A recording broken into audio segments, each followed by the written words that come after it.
The State Library is taking us back in time to Sydney's first property boom. Posters and pamphlets, which were once used to advertise land as far back as the 1860s, are now being digitised and put online, giving us a close look at the real estate rise of yesteryear.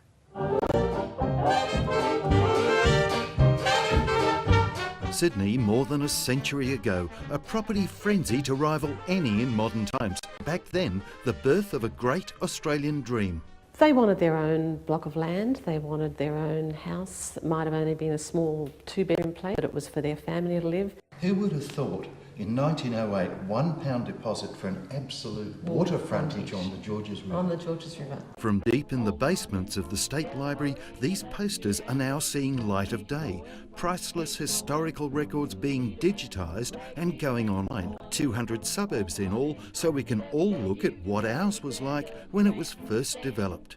If you look at the new land releases back then into Asquith or west to Parramatta at the time, every home looked the same and all the front yards looked the same. 110 years ago, in the middle of Sydney's rapid size, they weren't building McMansions, but far more modest workers' cottages. And for just £1 deposit, you could get an empty quarter-acre block. Sounds cheap, doesn't it, £1? But the average earning for, say, a tradesman might have been around £120, £150. So it's still quite a lot for a deposit. That £1 deposit was on the banks of the Georges River, Sylvania. This is way before Tom Ugley's bridge was built and there was only a steam punt service to get you across. Look at it today and dream.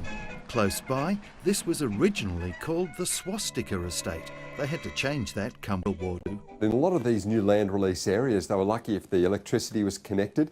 They certainly didn't all have town water, and they certainly didn't have sewer. Had the outhouse out the back. Remember, we're back before tunnels or even big bridges, when boats crisscrossed our rivers, horses were our road warriors, and train lines were just starting to creep out. So by this time we have a train heading out to Parramatta, and everyone's householder's dream is to own a block of land by the railway work. Sad truth is, families were being pushed out of the inner city by redevelopment to where a better life beckoned beside those rail stations way back then, and Kogarah. As the train lines went through and then later the bridges went through, that opened up these areas. Parramatta's estate poster of 1904 and one nearby for Broadoaks Estate, developed even earlier.